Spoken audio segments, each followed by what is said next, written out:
नमस्कार। हमारे सभी दर्शकों को जय श्री राम। आज तक आप रोजाना अलग-अलग महान हस्तियों के साक्षात्कार में मिलते रहते हैं, आपसे रूबरू करवाते रहते हैं। आज भी हमारे साथ जो महान हस्तियाँ मौजूद हैं, वो किसी परिचय की मोहताज नहीं है। लेकिन क्योंकि आज पूरा देश हमें देख रहा है, पूरा भारतवर्ष देख रहा है, देश के अलग-अलग राज्य, अलग-अलग कोने से हमें देख रहे हैं। इसलिए आप सबके परिचय के लिए, क्योंकि जो समाज के योगदान इनके द्वारा किए गए हैं, उससे रूबरू करवाने का इनका हक भी बनता है और हमारा फर्ज भी बनता है।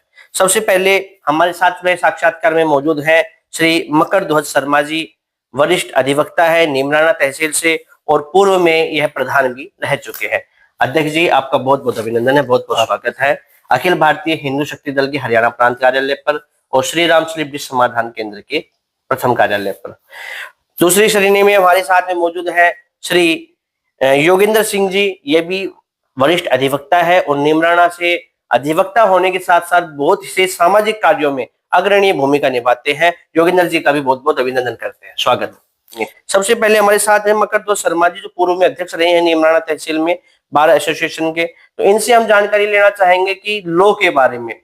माननीय मकर ध्वज जी, एडवोकेट साहब, आज की डेट में जो सबसे बड़ी समस्या आ रही है हमारी, क्योंकि आप हिंदू समाज से संबंध रखते हैं सभी, तो लव जिहाद एक बड़ा मुद्दा है आज की डेट में।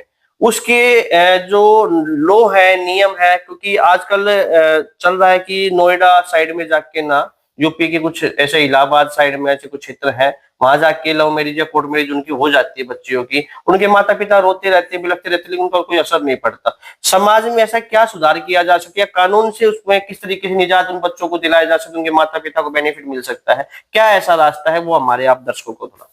देखो जी, ये सबसे बड़ी परिवार के संस्कार की बात होती है। परिवार में संस्कार बच्चों को ऐसे दे जो ऐसे कोई कदम नहीं उठाए। पहले भी अपने समाज में देखा हो गया कि शादी ब्याह जो है, बुजुर्गान जो लोग थे, उससे पहले तो नाई ब्राह्मण करके आते थे जी। तो वो प्रथा थी, वो सारी पीढ़ी के बाद उनके गोत्र मिलान करना, उनके वंशजों का सारा सिस्टम देखना, ये थी। इसके पीछे एक लॉजिक था।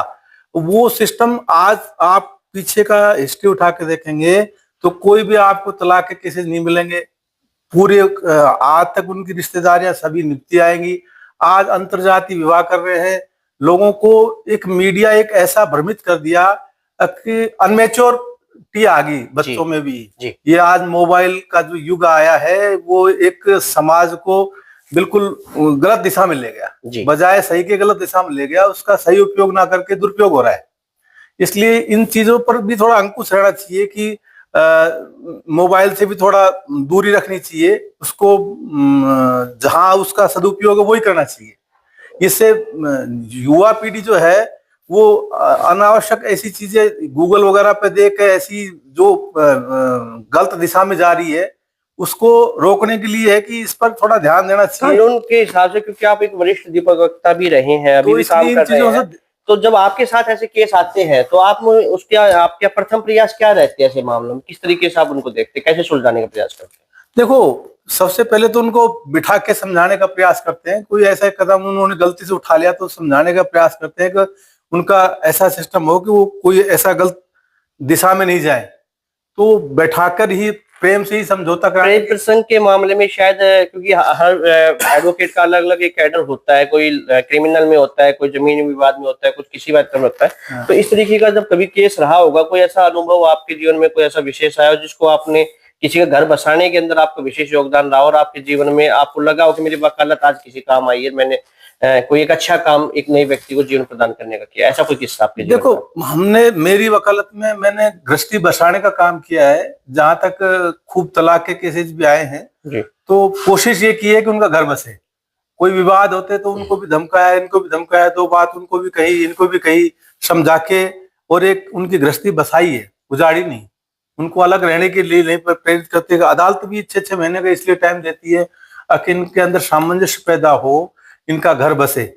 कोर्ट भी, अदालत भी नहीं चाहती कि इनका घर जो है ना। वकील साहब, क्योंकि आज की डेट में कहते हैं कि एक औरत घर को बसा भी सकती है और एक औरत घर को उजाड़ भी सकती है।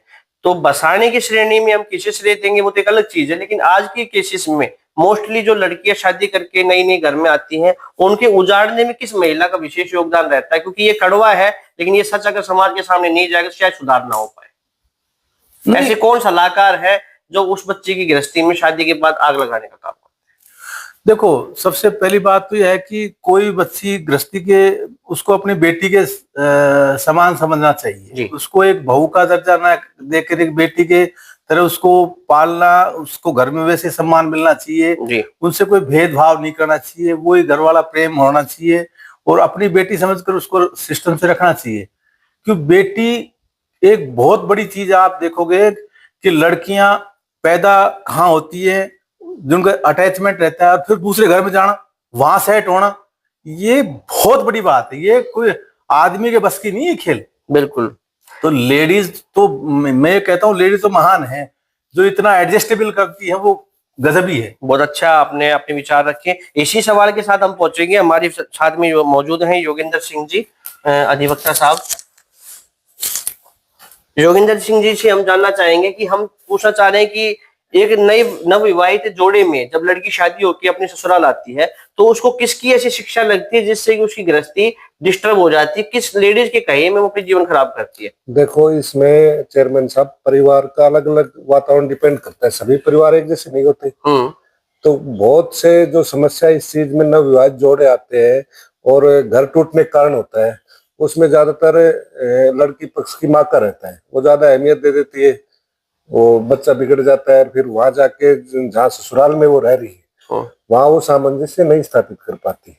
तो पेरेंट्स को भी, लड़की के पेरेंट्स को भी ये सोचना चाहिए भाई दूसरा घर भी अपना ही है और वहां एडजस्ट होना ही पड़ेगा, शादी की है तो। दूसरा, क्योंकि आप लॉयर हैं और काफी सालों से इसमें प्रैक्टिस भी कर रहे हैं, आज की डेट में हम देखते हैं कि जो छोटे कस्बे हैं उसमें नाबालिग बच्चों को वाहन दे दिए जाते हैं और वो मोस्टली उनके माता पिता भी अनपढ़ कैटेगरी में होते हैं, दिहाड़ीदार मजदूर होते हैं, उनके बच्चे बाइक चला रहे हैं, इधर उधर दौड़ा रहे हैं।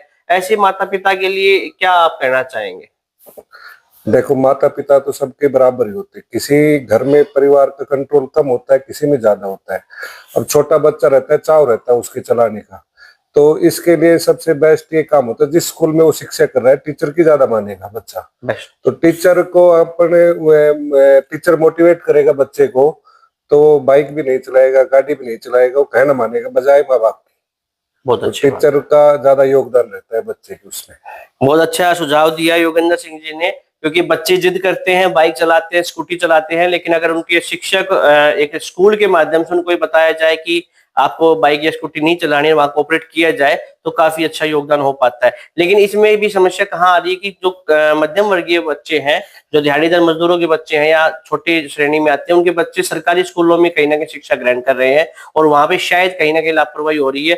तो सरकारी अध्यापकों से भी आप निवेदन करना चाहेंगे कि सरकारी हो चाहे प्राइवेट हो, सभी अध्यापकों से निवेदन है कि वो अपने बच्चों को स्कूल में जो पढ़ने आते हैं उनको बताएं कि 18 साल से पहले जब तक उनका लाइसेंस ना बन जाए वाहन को वो ना चलाएं।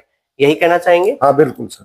बहुत बहुत स्वागत, बहुत बहुत धन्यवाद आप सभी मेहमानों का हमारे बीच में पहुंचे, आप तमाम अतिथिगणों का, श्रीमान मकरध्वज शर्मा जी, वरिष्ठ अधिवक्ता, पूर्व प्रधान, और श्री योगेंद्र सिंह जी, पूर्व सरपंच सतीश बुदगेल जी, और हमारे बीच पहुंचे भवानी शंकर जी। आप सबने अपना कीमती समय दिया, आज अखिल भारतीय हिंदू शक्ति दल के हरियाणा प्रांत कार्यालय पर पहुंच के अपने विचार रखे, उसके लिए कोटि कोटि धन्यवाद। जय हिंद, जय भारत, जय हरियाणा, जय श्री राम। आपका भी बहुत बहुत धन्यवाद चेयरमैन साहब, जो आपने हमें कीमती समय दिया।